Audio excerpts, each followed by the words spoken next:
1절의 말씀을 중심으로 태초에 하나님이 천지를 창조하시니라.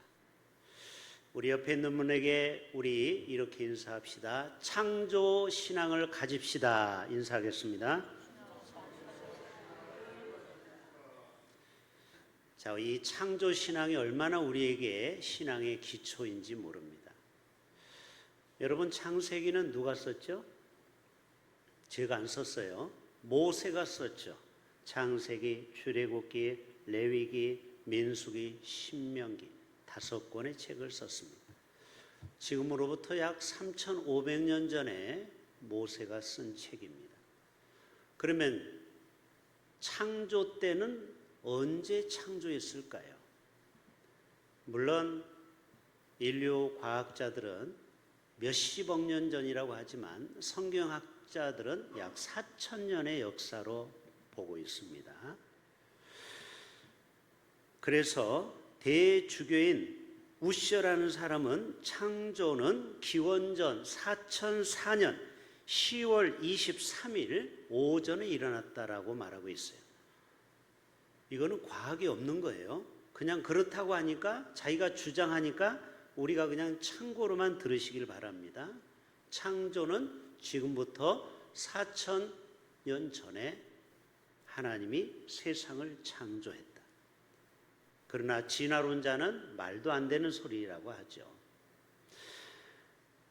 여러분, 오늘 1절의 말씀을 제가 히브리 말로 한번 읽어볼 테니까 한번 잘 들어보십시오. 베레시트 바라 엘로힘 에트 하샤마임 웨트 하레츠, 이게 1절의 원문 말씀입니다. 베레시트, 이거는 창조하다. 바라, 엘로힘, 하나님이 천지를 창조했다, 이런 뜻을 가지고 있습니다. 하나님이 이 천지를 창조했는데, 자, 여러분, 천지, 세상이 얼마나 넓은지 여러분 알고 계시죠? 보통 우주의 크기를 150억 광년이라, 이건 과학자들이 증명해낸 것입니다. 자, 우주의 크기가 150억 광년이라는 거예요. 하나님이 이 세상을 창조한 게, 1광년은 빛이 1년 동안 가는 거리가 1광년이에요. 그럼 빛이 1초에 가는 거리가 얼마예요? 약 30만 킬로를 빛이 반짝이는데 30만 킬로를 달립니다. 그러면 지구를 7바퀴 반을 도는 거예요. 여러분 다 과학 시간에 배웠어요. 그래서 빛이 1초에 지구를 7바퀴 반 도는 게 딱 1초밖에 안 걸려요. 그런데 1광년은 1년 동안 빛이 가는 거야. 그러니까 얼마나 끝도 없겠죠?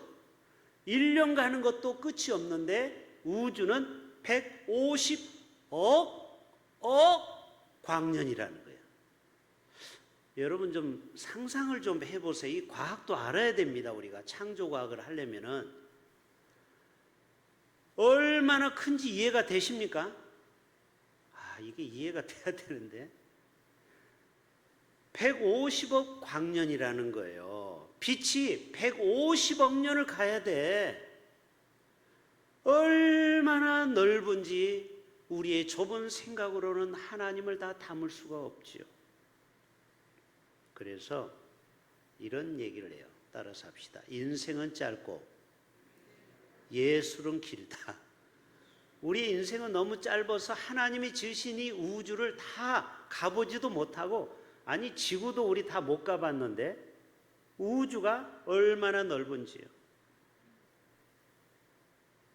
물론 우주 빅뱅 이론에 의하면 138억 년 전에 우주가 탄생됐다고 그래요.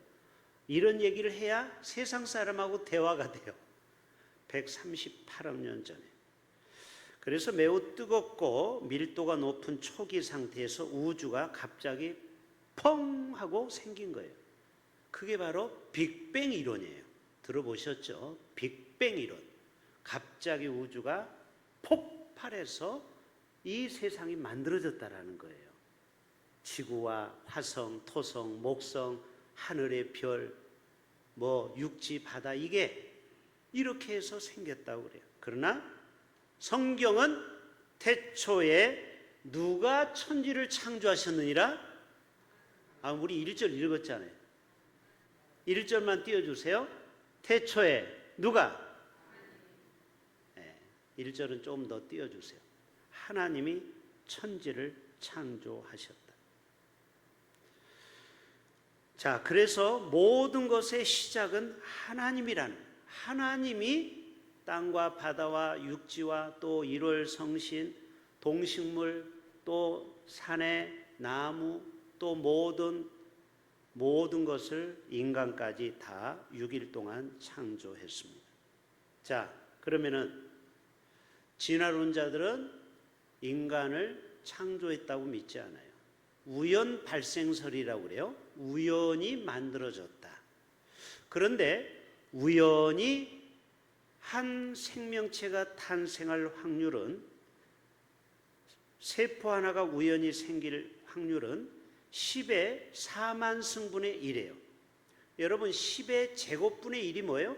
100분의 1이죠. 제곱이라는 것은 0이 하나 더 붙는 거죠.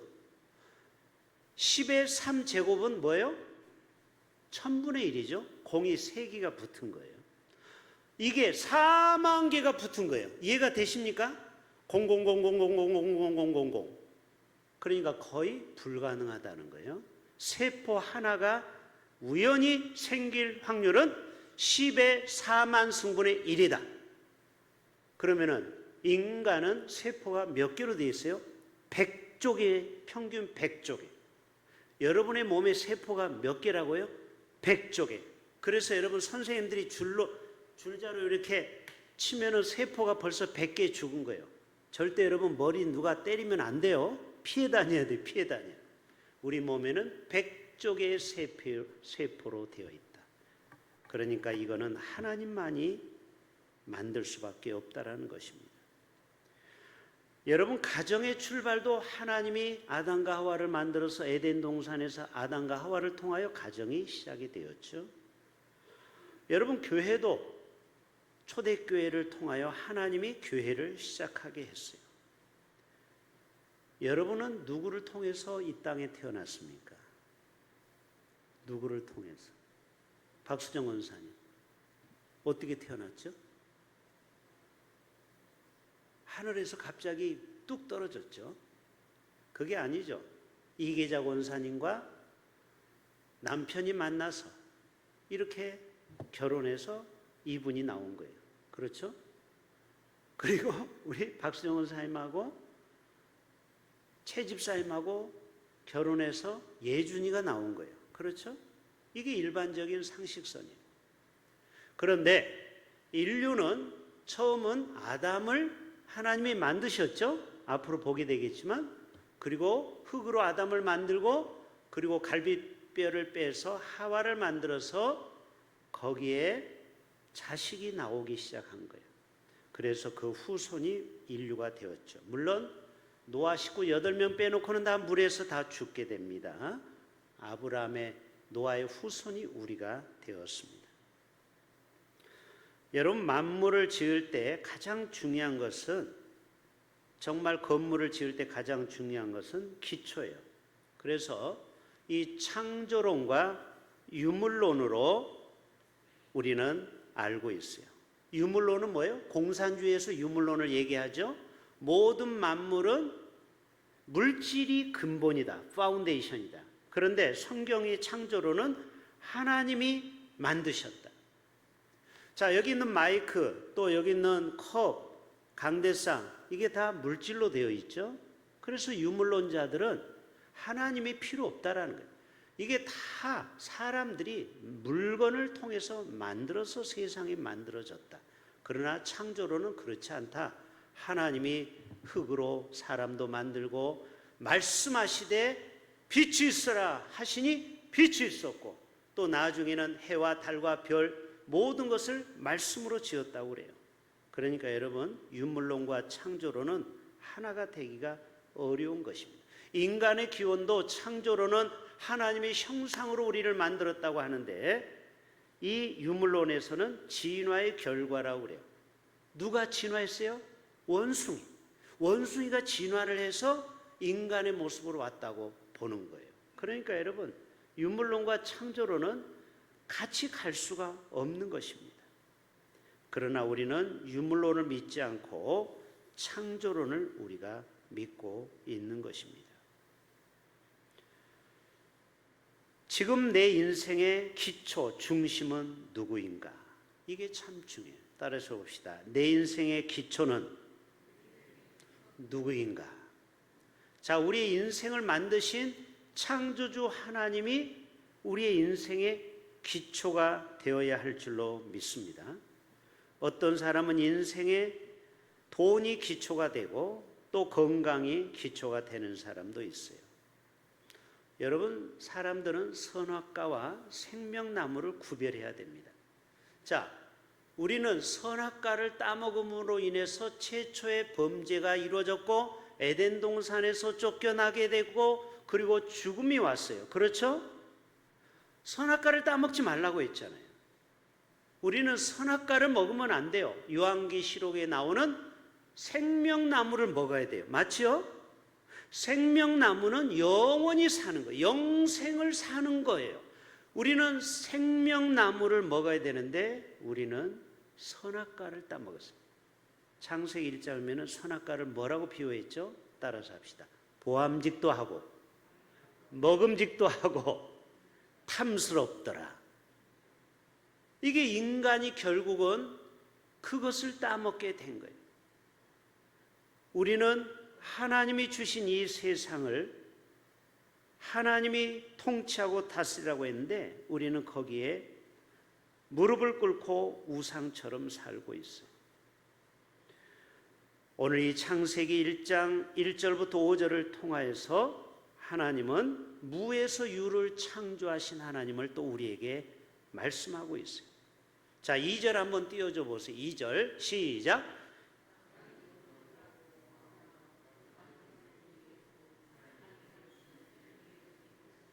자, 하나님이 이 세상을 만들기 전에는 이 세상에는 아무것도 없죠. 혼돈하고 공허했다라는 거예요. 흑암 중에 있었다라는 거예요. 빛이 있으라 하기 전에는 그랬죠. 빛이 있으라 할 때 어둠이 물러가고 빛이 임한 것입니다. 하나님은 이 창조를 따라서 합시다. 바라. 자, 이 바라크라는 단어는 오직 하나님만이 쓸 수 있는, 인간은 바라크라는 단어를 쓸 수 없어요. 하나님만이 이 세상을 창조한 것입니다. 무에서 유를 창조한 거예요. 지금도 희망이 없는 그러한 인생 가운데 하나님은 찾아와서 무에서 유를 창조하는 거예요. 어떤 유튜버가 서울역 노숙자를 인터뷰를 했어요.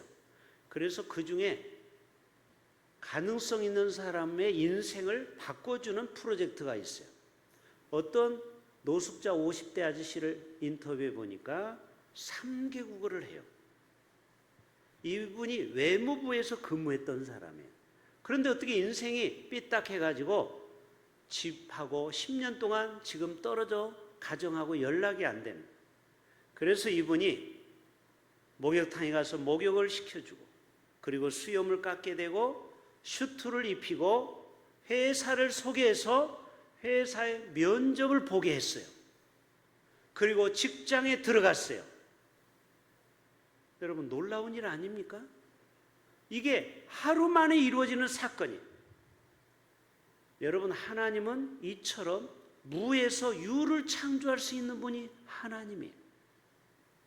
우리의 인생이 무 같은 아무것도 없는 nothing, 아무것도 없는 인생 가운데 하나님이 그의 인생에 찾아오시면은 땅이 혼돈하고 공허하며 흑암이 깊음에 있을지라도 하나님의 영은 수면 위에 운행하시니라.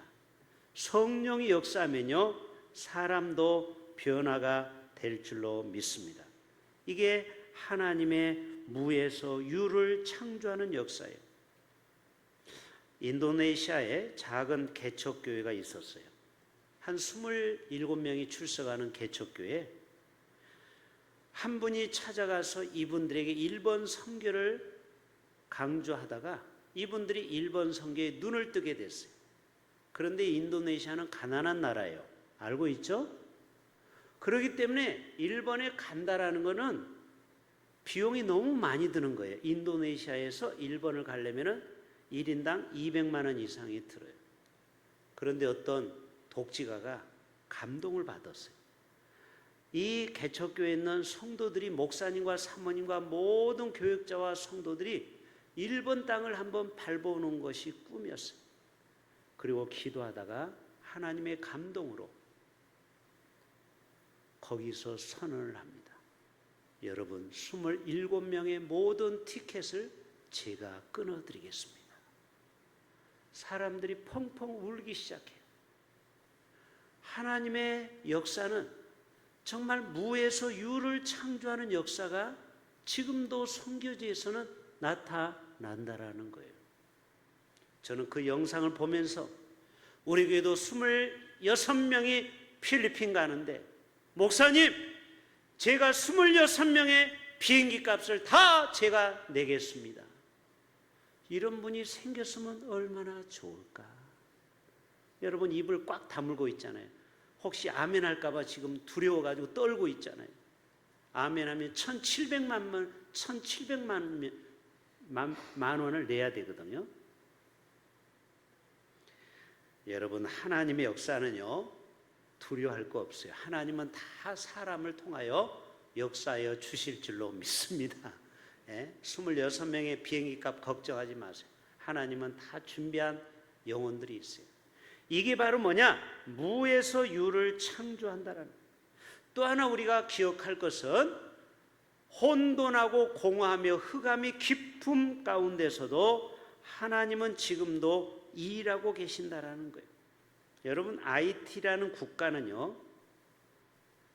어떤 나라냐? 깽단이 나라를 통치하는 나라예요. 희한한 나라예요. 이 IT는 혼돈과 공허하고 흑암이 깊음에 있어요. 깽단이 도시를 점령해서 그 도시를 마약을 팔고 그 도시를 이끌어가요. 무법천지예요. 혼돈의 도시가 바로 IT라는 나라입니다. 여러분, 지금도 이런 나라가 많아요. 멕시코, 여러분, 마약을 만약에 대통령이나 시장이 그거를 없앤다 그러면 다음 날 총 맞아 죽어요. 그런 나라가 바로 멕시코예요. 지금도 총을 가지고 사람을 쏴 죽이는 나라예요. 그런 데 가서 복음을 전하는 거예요. 선교사들이 목숨 걸고. 혼돈과 공허한 그 멕시코 IT 가운데도 하나님의 영이 충만히 임한다면 거기에 하나님의 역사가 나타난다라는 거예요. 여러분, 성령님은 우리 삶 가운데도 지금도 나타나서 역사하여 주실 줄로 믿습니다.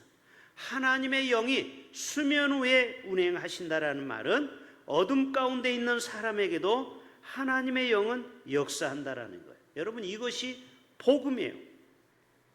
예수님은 현장에서 가늠한 여인을 구원해내게 됩니다.